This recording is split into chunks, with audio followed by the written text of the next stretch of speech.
realmente van a servir para, al menos para nosotros, Ecuador, de sus experiencias que nos ha contado. Y hay algunas cosas acá que me gustaría, lo has mencionado, pero me gustaría que amplíes un poco sobre temas que de seguro vamos a estar conversando por mucho tiempo, como por ejemplo el costo del servicio del SMS. En realidad son algunas preguntas, las voy a poner todas eh, en la palabra que me han dado. Uno es sobre eso, costo del servicio, ¿quién lo paga? Si lo paga el Estado, lo paga el productor, ¿cuánto? Eh, me, me pareció interesante el tema de precios al consumidor que ustedes levantan. ¿Esos precios sirven para el cálculo de la inflación? Los toma el INE, que no sé, en nuestro país, en mi país, es el Instituto Nacional de Estadísticas y Censo, es el que lo hace, el- la investigación de precios al consumidor. Y pues veo que Chile lo hace el Ministerio de Agricultura, pero la pregunta ahí es, ¿esos precios que ustedes levantan sirven para el cálculo de la inflación? Y referente al tema de la interacción con el usuario, hay una ventana allá sobre reclamos. ¿Cuáles son los más usuales que han recibido? Creo que con eso pues concluyo las inquietudes que tenía con respecto a la presentación tuya, Tonave.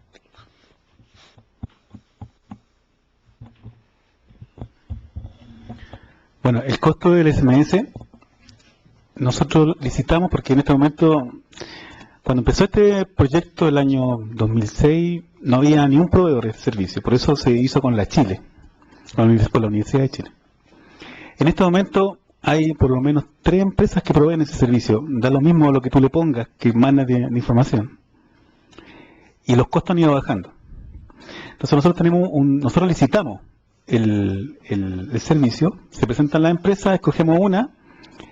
El último año costó 15 millones de pesos, 500 estaba 470 pesos el dólar. ¿Cuánto es eso? Eso nos cuesta la plataforma, que es lo que ellos nos cobran por hacer los vínculos, mantener el servicio. El costo para el usuario tiene un costo de 100 pesos, que es como 20 centavos de dólar. 15 centavos. Ese es el costo que tiene para el usuario, por mensaje. Y tiene un costo que es un poco menor, debe ser como unos 12 centavos de dólar, que es por suscripción, que ahí también por un código, te suscribes a un producto. ¿Y qué significa la suscripción? Que cada vez que haya un precio nuevo en el sistema, te envía el mensaje. Y con otro código te desuscribes. Está pensado para la cosecha de un productor que a lo mejor va a querer el precio todos los días durante una semana, para no estar enviando el código todos los días, se suscribe y le llega todos los días el precio. Entonces es un costo, es el piso. En los servicios de SMS en Chile, que se usa para todo, se usa para programas de televisión, para concursos, para muchas cosas, cuestan en promedio 250, 300 pesos. Nosotros licitamos con las empresas con el costo piso, digamos, el piso que para ellos tiene mantener el sistema. Y eso es 100 pesos, 15 centavos de dólar para el usuario.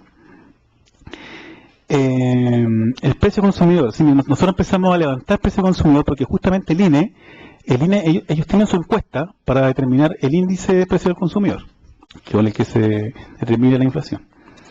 Pero INE no publica precios y no nos pasa el precio, porque es parte del secreto de metodología. Ahí hemos tenido conversaciones. Ellos publicaban precios hasta el año 2008. Ese año dejaron de publicar precios, cambiaron la base del IPC, cambiaron la metodología y ya no publicaron más precios, solamente índices. Nosotros tuvimos conversaciones con ellos porque cuando ellos tomaron esta decisión, bueno, nos quedamos sin precio nosotros, nadie nos dio mucha importancia hasta que subieron los precios de la hortaliza por heladas que hubieron en ese año, que fueron en el 2007. Hablábamos con Alfredo, nos acordamos de esa época. Hubo unas heladas que subieron mucho los precios y ahí las autoridades se empezaron a preocupar del precio y no había precios. Entonces ahí salimos nosotros a tomar el precio.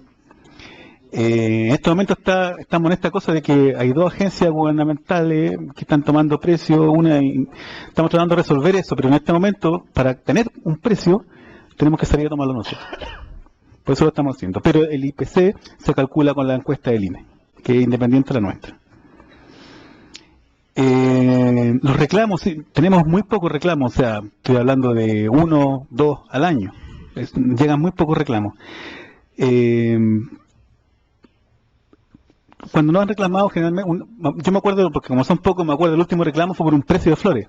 Que un usuario dijo, oiga, yo estoy vendiendo flores y este precio de esta variedad no corresponde al que yo tengo. Partimos a ver y había un problema en la toma de precios, que fue una no conformidad en nuestro sistema de calidad y tuvimos que resolver ahí, capacitar al reportero que se había confundido variedad y todo eso.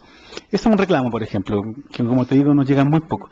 Pero sí lo que nos llega muchas veces a modo de sugerencia, que nosotros lo tomamos como reclamo, que no es nuestra principal debilidad. Yo aprecio dos debilidades importantes en nuestro sistema de información. Uno es la cobertura regional. Tenemos muy poca cobertura regional. Y hay un problema de presupuesto, que nosotros hemos presentado proyectos para aumentar esa cobertura, pero eso significa recursos, más gente, tomando precios en regiones. Esa es la principal sugerencia y reclamo que es una debilidad en nuestro sistema, que es poca cobertura regional. Tenemos mucho de la región metropolitana, algo de un par de regiones más y muy poco del resto. Y el otro, no es reclamo, pero sí también sugerencia, también una debilidad es que tenemos muy pocos precios a productor nosotros. Tenemos mayorista, consumidor, tenemos información de la industria, información de beneficios, de superficies, pero precios a productor nos falta en varios productos.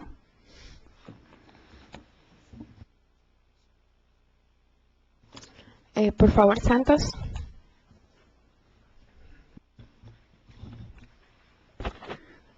Bernabé, en cuanto a la preocupación que nos muestras del 19% de agricultores nada más que están utilizando la información vía internet, yo considero que básicamente eso es a nivel de los señores que conocen el uso del internet, que tienen acceso a una computadora. Pero analizando hace 15 días la situación que está pasando a nivel de América del Sur, entre el 70 y el 85% se encuentra la producción que abastece y genera alimentos hacia la población de cada uno de los países que intervienen y está en poder de la agricultura familiar. Y que ellos a veces no tienen el celular o, como dices tú, no tienen alcance de repente para poder llamar por un celular. Y lo otro que te comentes, te escuché la vez pasada que decías algo de Moquegua. Yo la vez pasada fui a hacer una presentación a Moquegua y les puse como un ejemplo a los productores y les digo, si yo tengo una bolsa de urea en una mano y en la otra mano tengo el precio de la palta con el cual ustedes quieren vender, ¿cuál es lo que ustedes preferirían?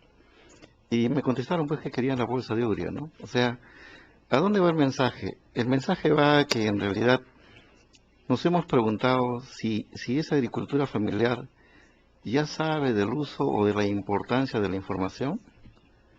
No, yo creo que si hay que investigar y qué variables son las que se deben entregar por ahí, yo creo que por ahí está lo primero, que es capacitar a ese pequeño productor en la importancia que tiene la estadística en este nuevo milenio, en una economía globalizada, ¿no? Por ahí yo enfoco la preocupación porque en verdad este 19% para mí es los productores que ya están exportando. El resto que en realidad abastece de alimentos a la ciudad no está haciendo uso de información. Primero, pues no hay alcance de internet. Segundo, no saben usar una computadora.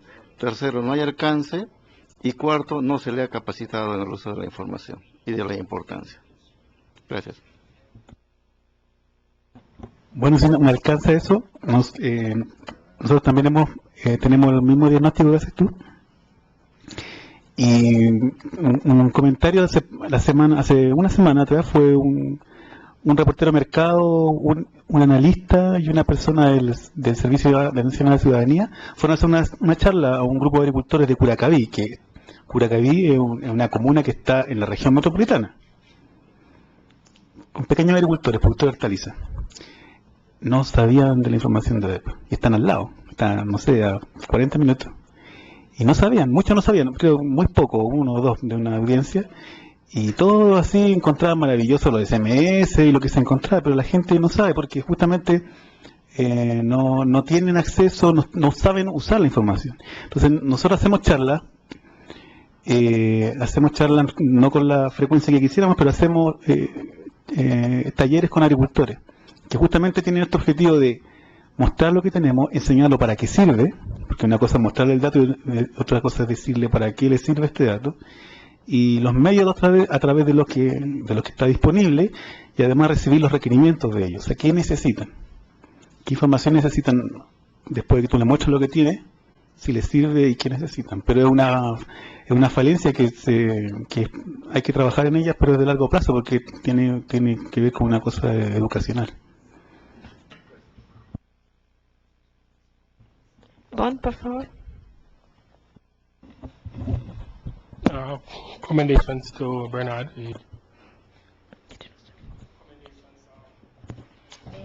Informative presentation. A Bernard, esta presentación contenía mucha información útil. Me sorprendió ver la cantidad de herramientas que utilizan para divulgar la información. Quería hacerle 4 preguntas. Aunque en su presentación usted contestó una de ellas y Santos también hizo otra relacionada con una de las 4 preguntas que tenía. Ahora solo tengo que hacerle 2 preguntas. En los mensajes SMS que envían, ¿lo envían por producto, por origen, precio? Quisiera saber si se habla de la calidad. Y la otra pregunta es, ¿cuál es la respuesta de los usuarios con esos pictogramas que usted nos mostró? Cuando comenzaron a utilizar más pictogramas, ¿cuál fue la respuesta de los usuarios? Las fotografías que ustedes utilizaron, en vez de estar utilizando tantas palabras, cuando lo hicieron más gráfico.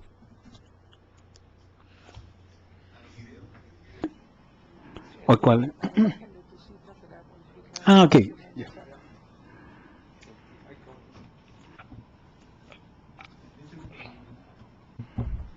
Los mensajes SMS, la lista de códigos, tú eliges un producto y una variedad. Y un mercado. Eso es lo que tú eliges, que un código es eso. Producto, variedad, mercado. Y el mensaje se refiere a una calidad que nosotros determinamos siempre que va a ser la primera. Y si no hay primera, segunda. Porque incluir dentro del código las calidades ya eran demasiados códigos. Entonces, te llega la primera, que es siempre una referencia. O sea, el agricultor, con ver cuál es el precio de la primera, ya sabe cuál es la referencia para su producción. Y también te menciona el origen de ese precio. Eso respecto a la calidad.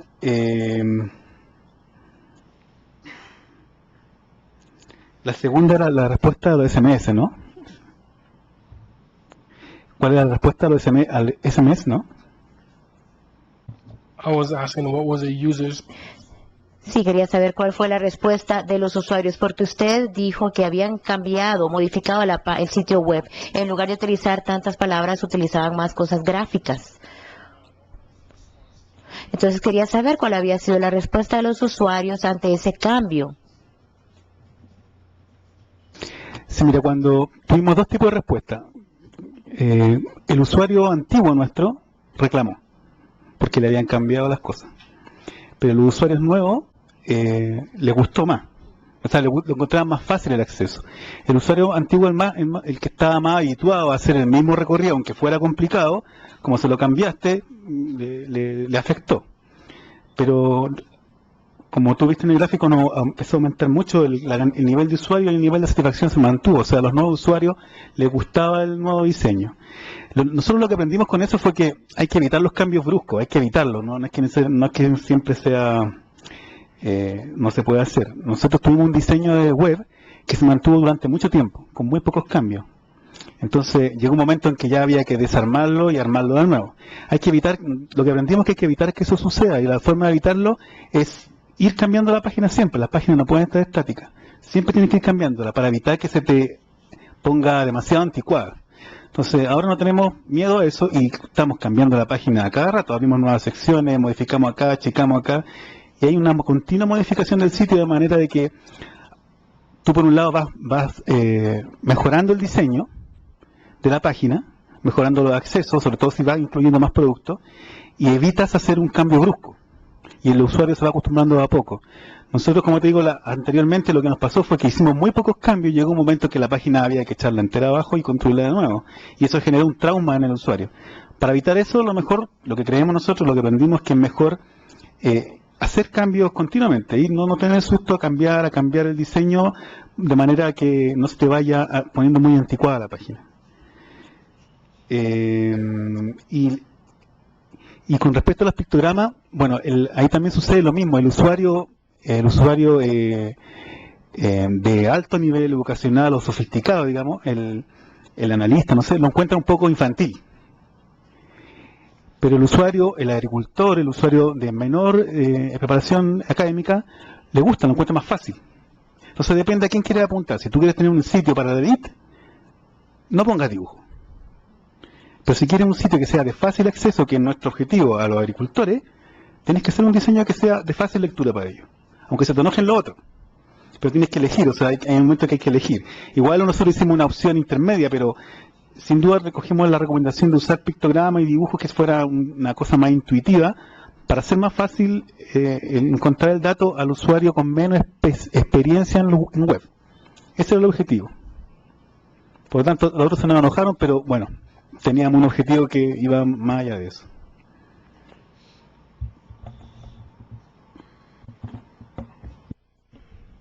Blanca, por favor. Mencionabas algo sobre la información que están poniendo en web para que lo tomen la gente de radio rural. O sea, ¿tienen algún diseño especial, un módulo especial para la información que toman las radiodifusoras? ¿Es eso?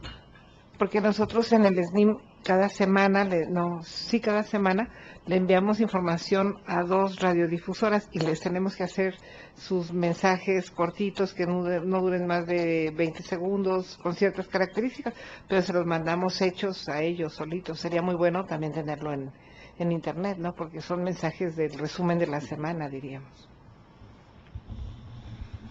Sí, nosotros queríamos llegar a la radio y trabajamos con esta fundación que te digo que es del Ministerio de Agricultura, que ellos tienen contacto con las radios rurales.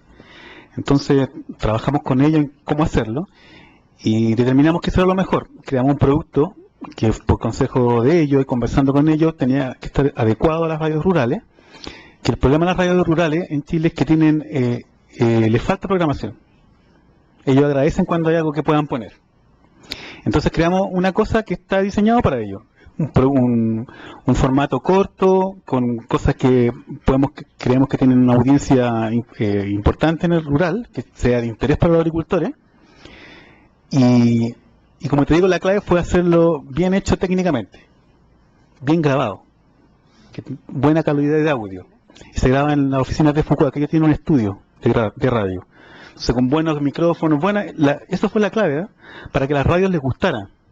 Porque en el fondo lo que hacemos nosotros, que lo ponemos en el podcaster, ahí está libre para cualquiera. Entonces, a través de Fukuoka le avisamos a las radios, mire, está esto. Si le gusta, úselo. Y a los tipos les gustó, como te digo, lo divertido es que más que por el contenido, les gustó por la factura técnica. Y porque se adecuaba a lo que ellos necesitaban, que era una cosa corta, que fuera de interés para el medio rural. Bueno, por supuesto gratis, pero además está bien grabado. Y eso es lo que más les gustó a los programadores, fue que está bien grabado. Y por eso lo han usado. Se ha ido, como te digo, esto es muy nuevo, pero ha estado funcionando.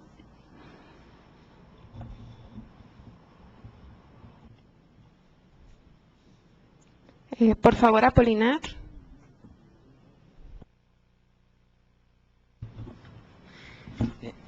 Verdaderamente muy interesante tu presentación sobre este componente o sector de la difusión, ¿no? de la información. En mi país, en Bolivia, estamos en ese proceso de una difusión masiva.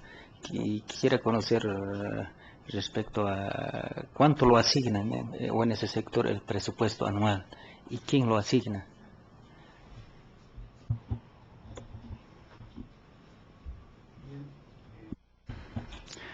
No tenemos un presupuesto muy elevado para difusión. Eso nos limita bastante y, como debe suceder en todos los estados, incrementar el presupuesto en alguna partida cuesta mucho. Es un trabajo largo de convencer a la autoridad ministerial y después a la dirección de presupuesto, que es lo más difícil. Si bien las autoridades están convencidas, la dirección de presupuesto es dura y es muy difícil convencerlo a ella. Así que lo que hemos estado haciendo es, este año pedimos un margen más abultado para hacer impresiones, para hacer incluso más estudios de requerimientos de agricultores y más impresos, pero todavía no sabemos la respuesta. Eso lo vamos a ver como en septiembre si tenemos más presupuesto. Pero el presupuesto es bajo. Yo te diría que para publicaciones tenemos alrededor de 30 millones de pesos para publicaciones.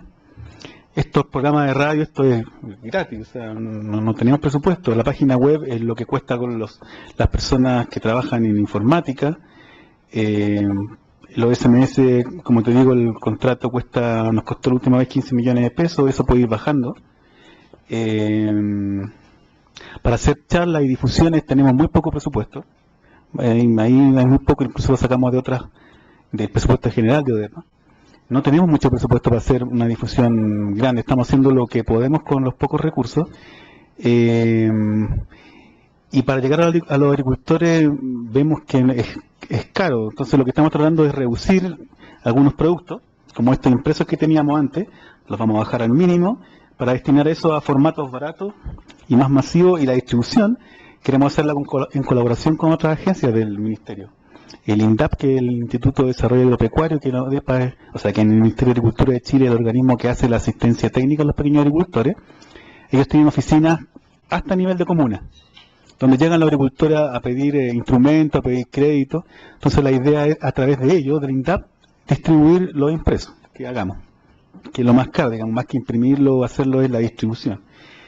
En el fondo hay que nosotros tenemos que recurrir a la imaginación y también, por otro lado, ir convenciendo a la dirección de presupuesto de aumentar estos ítems, pero no es algo fácil.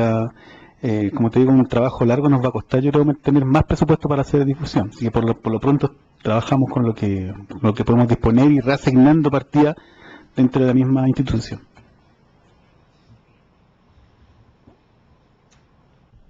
Ayrton, por favor. Obrigado. Eu soube com prazer que a nossa tradutora fala português e eu gostaria de contar com ela para poder falar mais à vontade e não ficar escolhendo as palavras aqui para poder ser entendido. Então, Barnabé, eu tenho acompanhado o trabalho do Chile ao longo desses anos e vejo que sempre foi bem feito, mas eu acho que vocês avançaram bastante nos últimos anos, né? O trabalho está muito bom, um exemplo para nós lá da América Sul-Americana, da parte sul. E principalmente o Brasil, que ainda tem que mostrar o seu trabalho. Eu espero que o ano que vem a gente possa mostrar o nosso trabalho. O que nós estamos fazendo? Temos grandes dificuldades, o trabalho já está montado, temos dificuldade na parte de informática. Esse é o nosso grande problema. A pergunta que eu queria lhe fazer, você mostrou ali vários, não sei se você chama de estados ou departamento, regiões, né? Cada uma delas, certamente você pega vários preços, né, dos produtos, né? Você tem um preço médio como que é calculado esse preço médio de um estado? É ponderado ou é uma média simples? Bueno, es fácil porque no tenemos precio en todas las regiones. No, tenemos pocos precios regionales, como te decía, pero en los casos que tenemos, por ejemplo, te doy un ejemplo de industria láctea. Ahí tenemos precio por plantas, que nos informan las plantas sus precios, y nosotros, los compromisos con ellas, no divulgar el precio por planta, sino que hacer un precio promedio regional. Y ese precio se calcula ponderando por el volumen que ellas reciben. En general, o sea, como en alguna charla alguien mencionó que hay buenos promedios y malos promedios, creo que fue de Fernando. Claro, nosotros tratamos de hacer buenos promedios y eso es ponderando por volumen. Esa es nuestra lo primero que tratamos de hacer. Después ya, cuando no tenemos volúmenes, como por ejemplo los precios de hortalizas en supermercados, por ejemplo, ahí no tenemos la estimación de volumen, así que hacemos un promedio simple, que tratamos de sectorizar, porque en Santiago, como en muchas ciudades, los sectores, la ciudad tiene sectores la población se agrupa socioeconómicamente. Entonces tenemos un sector alto y tenemos un precio promedio para el supermercado de la zona alta, pero es un promedio simple porque no tenemos volumen. En los mercados mayoristas, que son todos de la región metropolitana, los de hortalizas y fruta, ahí también nosotros hacemos un estimado de volumen, que los reporteros calculan un estimado con los camiones que llegan por producto. Entonces hacemos un promedio ponderado en los casos de los promedios mensuales, ponderado por volumen. Nós ponderamos pela produção local, de onde está sendo coletado o preço. Então, para não correr o risco de um preço influenciar muito a média. Então, se aquele preço é alto, mas às vezes a produção é pequena, então ele não tem influência. E nós precisamos, existe demanda para um preço médio de cada estado, que nós chamamos lá, para os outros trabalhos do governo. Gracias. Irán, por favor. Sí, mi pregunta va con respecto a la captura del precio. Yo te entendí que los técnicos que van a recolectar la información digitalizan de una vez el precio y se va a la página de internet. Mi duda es que normalmente hay teclazos o hay, por poner una cantidad, a veces se equivocan. No sé si el software que ustedes usan tendrán algún tipo de filtros para evitar eso, o cómo es la calidad que usan ustedes para publicar los precios. El software, tenemos un requerimiento de informática que es haga verificadores, que lo que estamos pensando es que el verificador sea el precio anterior. O sea, el precio anterior transmita una fluctuación, un porcentaje de fluctuación, y si es más que eso lo que digita, te avise. Eso es lo que estamos pensando, pero no está implementado, ese verificador que sería automático al digitar. En este momento lo que pasa es que los reporteros, ellos se dividen en los mercados por sectores, y luego se reúnen después del trabajo de investigación, se reúnen en la oficina, elaboran pasan la información a una planilla de cálculo, donde ahí, porque como se dividen en sectores, por ejemplo en tomate, hay 2 o 3 que tienen el dato de tomate. Entonces se reúnen, comparten la información, determinan cuál es el mínimo, el máximo, el frecuente, y eso lo cargan a una hoja de cálculo que va a la oficina central donde está la digitadora, y ella ingresa. Ellos vuelven a la oficina central, y antes de que ella dé el clic para que la información se publica, ellos revisan lo que ella digitó, en pantalla, en el sistema. Entonces lo revisan, está ok, se ingresa. Así se minimizan los errores que ocurren de vez en cuando, pero se minimizan bastante que ocurren. Hemos pedido ese requerimiento de informática para que haga el verificador automático, y ahí ya pensamos minimizarlo más todavía.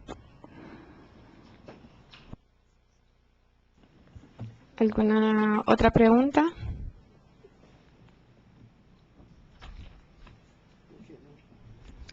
Stuart. Good afternoon once again. Buenas tardes. Me di cuenta en el sitio web que usted tenía abonados, suscriptores.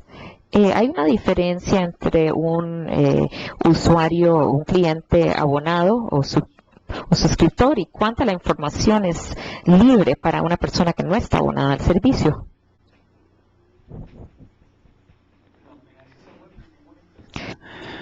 La única diferencia se da en que al abonado le llega la información, no tiene que ir a verla. O sea, es cuando hay una información que es la que está suscrito, le llega el aviso que se publicó algo nuevo. Es la única diferencia. El acceso es el mismo al sitio web.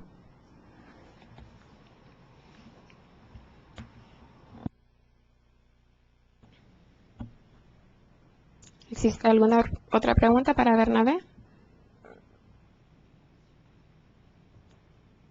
O si existiera alguna pregunta para algunos otros de los presentadores que hay, aprovechando ahí los últimos 15 minutos que tenemos.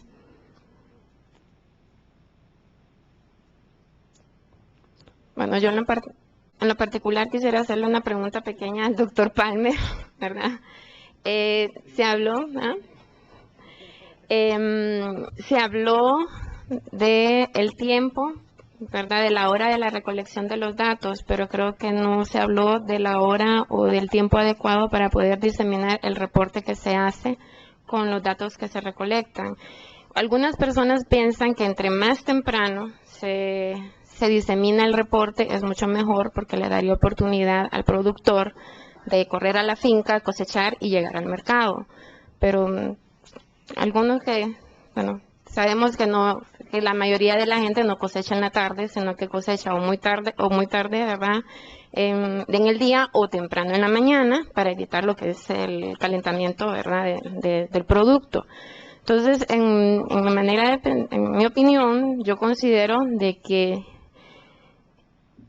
no se debe de pasar, digamos, más allá de las 12 del mediodía para poder publicar el reporte, ¿verdad? Y le pueda servir de guía, pero para el siguiente día.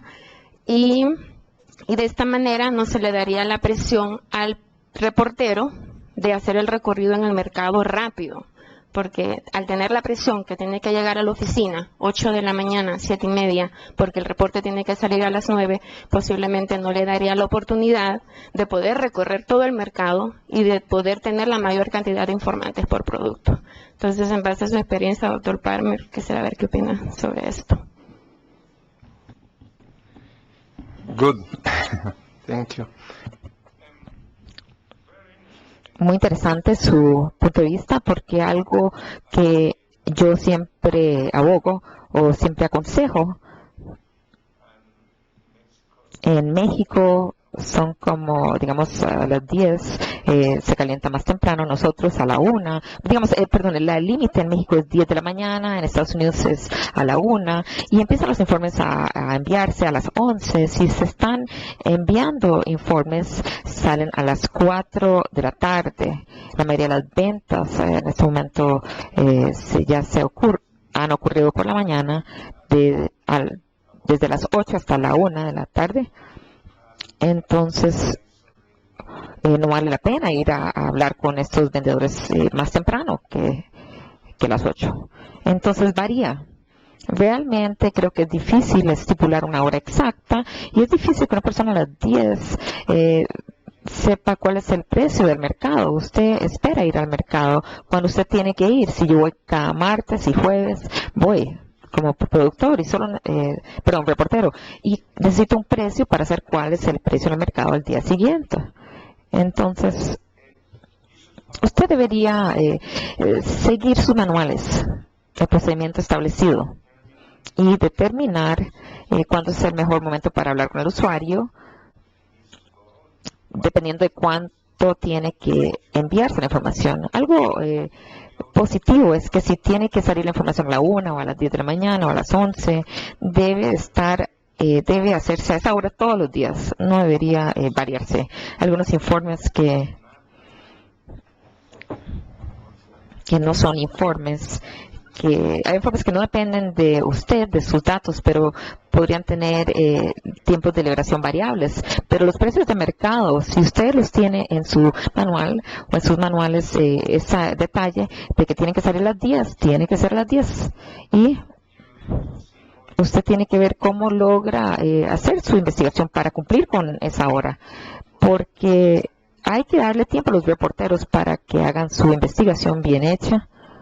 Y después de las 12, 11 a 1 es un buen momento. Después de eso, tal vez no es aconsejable. Si empiezan a las 4 de la mañana, a las 5, obtiene 4, 5, 6 horas de buenos datos investigados. Entonces, en México sé que es uno de los países en donde trabajan muy temprano, pero no estoy segura de lo que ocurre en otros países.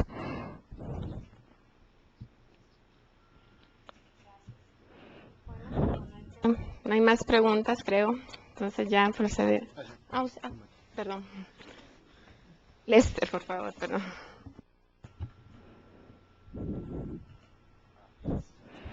Mi pregunta es para el señor Frank Lam. Yo escuché en otras presentaciones que para establecer un CIMA se requiere una gran inversión. Pienso que Frank también mencionó que cuando usted ve la metáfora del pollo, o el pollo o el huevo, usted va con el pollo primero. Y nosotros en las Bahamas no tenemos un CIMA, estamos empezando, queremos empezar. ¿Cómo empezamos? Con política. Es un escenario impulsado por el sector privado. ¿Usted me podría dar algún tipo de dirección específica de cómo iniciar? ¿Recolecto datos? ¿Cómo lo hago?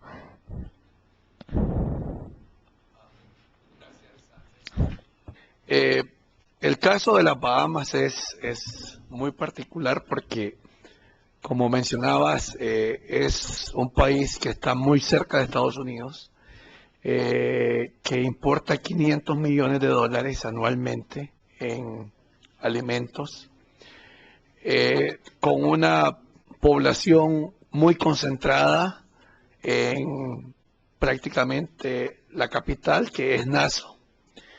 Y ustedes tienen dos islas principales, que es Ábaco y Andros. En estas dos islas se concentra mucha de la producción agrícola, que obviamente se dirige para la capital, que es donde existe la mayor concentración de población.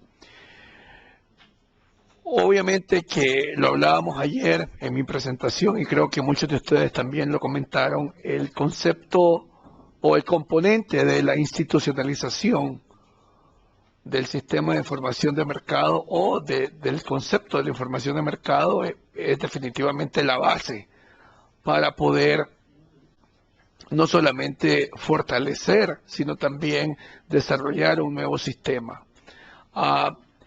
En ese sentido, yo creo que el hecho de que exista, en este caso, una institución como la de ustedes, que es The Bahamas Agricultural and Industrial Corporation, BAC, es definitivamente un paso importante. Para los que no están familiarizados con el Caribe, en muchos de los países del Caribe se han venido desarrollando corporaciones, como es en el caso de Trinidad y Tobago, como es en el caso de Guyana, lo mismo sucede con Barbados, en donde estas corporaciones juegan un rol mucho más dinámico que los mismos ministerios. Y por naturaleza, hemos visto que los sistemas de información de mercado tienden a hospedarse directamente en estas instituciones que operan casi de forma semiautónoma. En ese sentido, considero yo que, y dada la experiencia que nos mencionaba ahora el doctor Palmer, definitivamente, y estoy seguro que todos van a coincidir, que el proceso de recolección de información definitivamente es el fundamental. Lo hemos visto en OIMA, y yo incluso le hacía la pregunta a él justamente de qué porcentaje del presupuesto es destinado a la recolección, y él nos mencionaba que 87% ¿ya? Del presupuesto se va a salarios para pago de reporteros. Entonces, y si vamos a los otros países, nos vamos a dar cuenta de que hasta el momento la distribución organizacional y estructural en los CIMAS ha estado fundamentalmente orientada a la recolección y no tanto al análisis y a la diseminación, que nosotros aquí le damos el mismo peso. Sin embargo, los CIMAS hasta el momento se han enfocado sobre todo a recoger, a relevar esa información. En el caso de las Bahamas, mencionaba, y justamente era un tema que iba a conversar con usted, Lester, hemos encontrado de que por ser muy natural, las Bahamas tiene 700 islas, ¿ya? Y básicamente hay 3 islas que son las principales, como mencionaba, Andros, Ábaco y Nassau. Y considerábamos y hablábamos con BIC la posibilidad de crear unos centros de agronegocios que nos permitieran tener un uso mucho más racional y adecuado para sobre todo la recolección y la diseminación de información. Quizás en su momento yo voy a conversarlo esto con ustedes de forma personal, pero creo que definitivamente, y con esto voy a terminar mi intervención, el comenzar con el establecimiento de una política que sustente el establecimiento de un sistema de información de mercado, definitivamente que va a ser fundamental. Creo que vimos el caso de Ecuador, en donde nos ilustró muy bien la importancia que tiene este componente para sustentar no solamente en el ámbito político, sino también en el ámbito presupuestal, cualquier esfuerzo que haga un CIMA en nuestros países.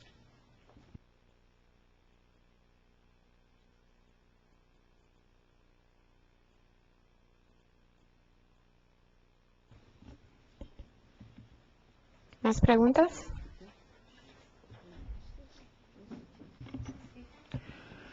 Mr. Frank, Mr. Lam. Señor Lam, en el Caribe, se han desarrollado muchas de estas corporaciones y ellos están administrando los sistemas de información de mercado. En este caso, ¿usted sugiere que los gobiernos desempeñen un mayor papel en los sistemas de información de mercado? Porque lo que se había implementado no estaba funcionando.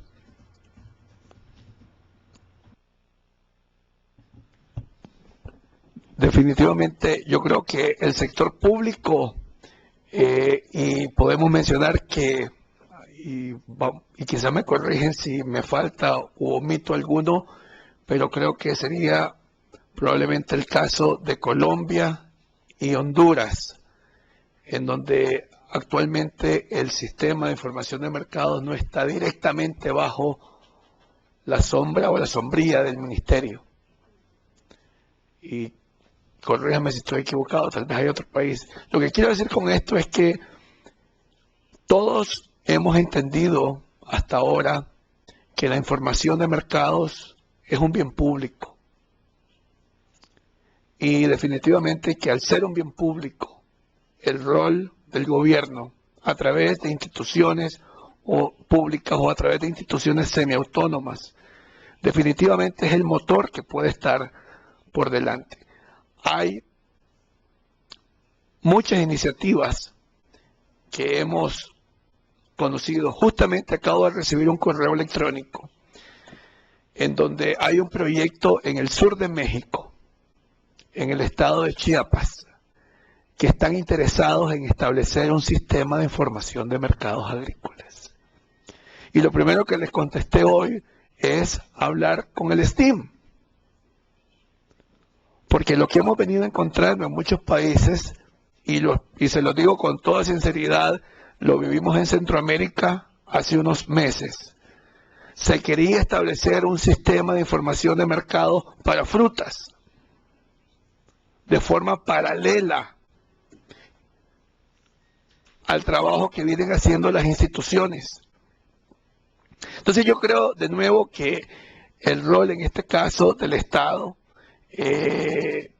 es muy importante. Y desafortunadamente en muchos casos hemos visto de que al no estar institucionalizado el concepto, las instituciones obviamente buscan recursos externos. Y esos recursos externos, como todos ustedes saben, tienen un inicio y tienen un final.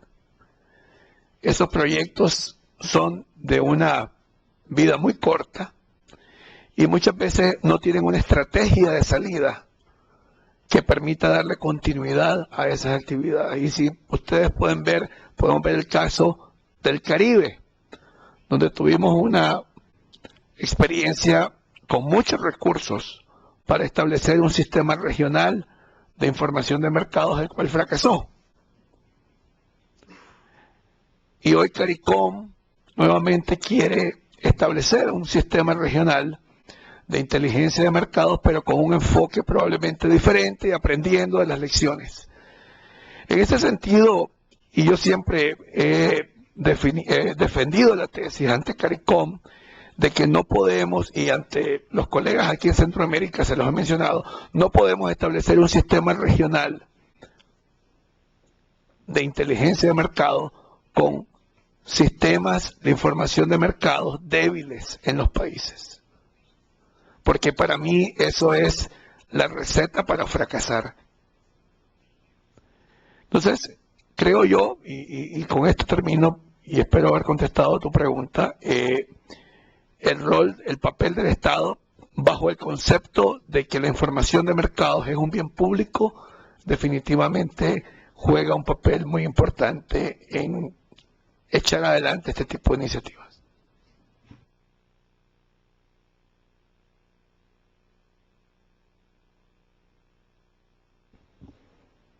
Bueno, como habrán visto en la agenda del día de hoy, terminamos todas las presentaciones preparadas para los diferentes módulos impartidos en este taller, en los cuales se hizo énfasis en las actividades claves que se deben realizar dentro de un sistema de información de mercados.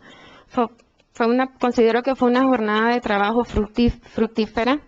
Las presentaciones estuvieron muy interesantes y nos dejaron mucha información de cómo hacer las actividades dentro de los CIMAS de la mejor manera posible con lo que se tiene.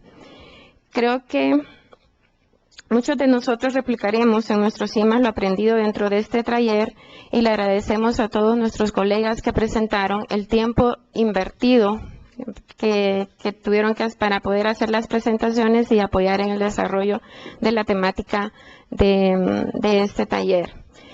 En resumen, ¿verdad? En base a las actividades principales que se realizan en un CIMA, considero que todos nosotros reconocimos la importancia que tiene lo que es la correcta recolección de datos, ya que si no logramos una correcta recolección de datos no podemos presentar información de calidad ni podemos presentar análisis que sean fidedignos y veríficos.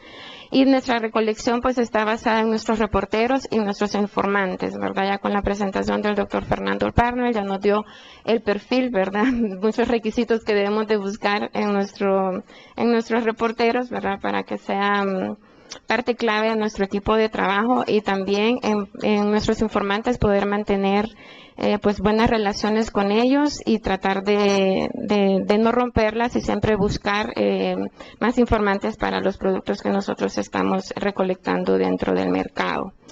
Con las demás presentaciones, pues con la presentación del doctor Ospina, con la presentación que hizo Arlene, se hizo mucho énfasis, ¿verdad? Que no solamente deberíamos de quedarnos en recolectar información, sino que tratar de darle el valor agregado a la información y así poder satisfacer exitosamente la demanda de información que requieren nuestros usuarios, especialmente lo que es nuestras autoridades, ¿verdad? Dentro de los ministerios y la Secretaría, y bueno, en nuestro caso, perdón, en Honduras es la Secretaría de Agricultura.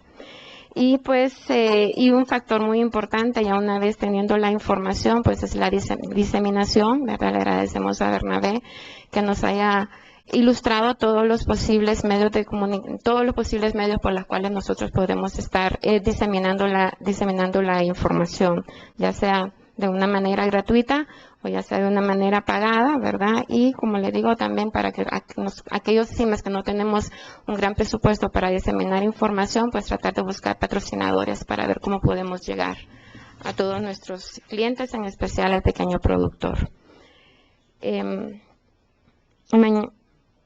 Lo de mañana.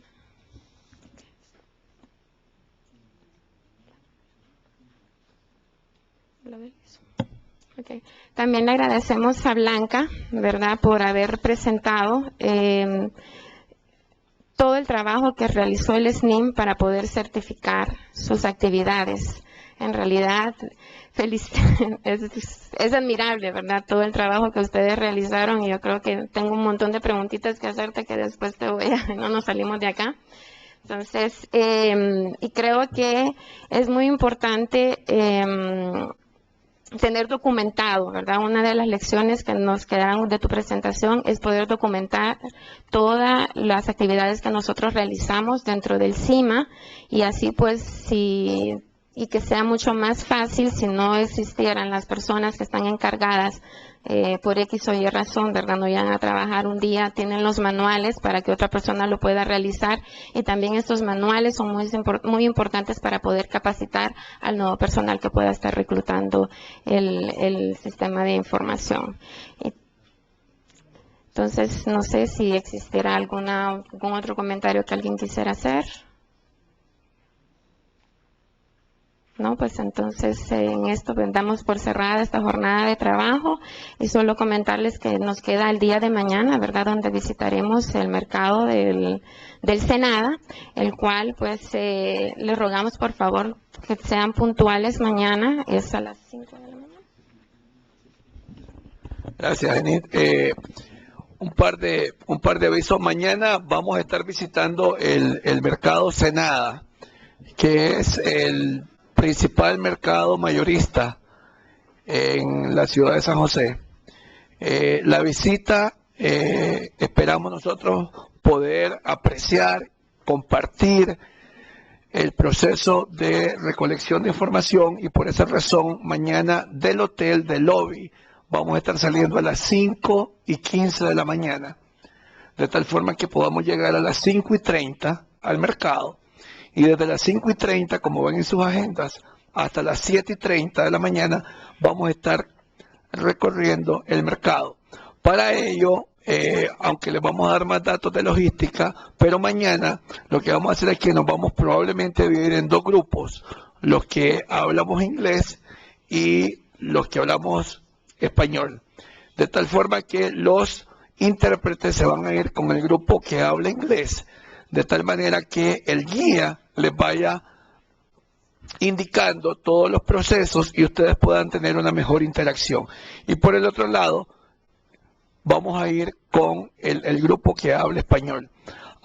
Después de la visita, los compañeros del PIMA, de Senada y del PIMA, nos van a sorprender con un buen desayuno a las 7:30. Vamos a desayunar por 1 hora, tendremos un receso y vamos a pasar posteriormente a una presentación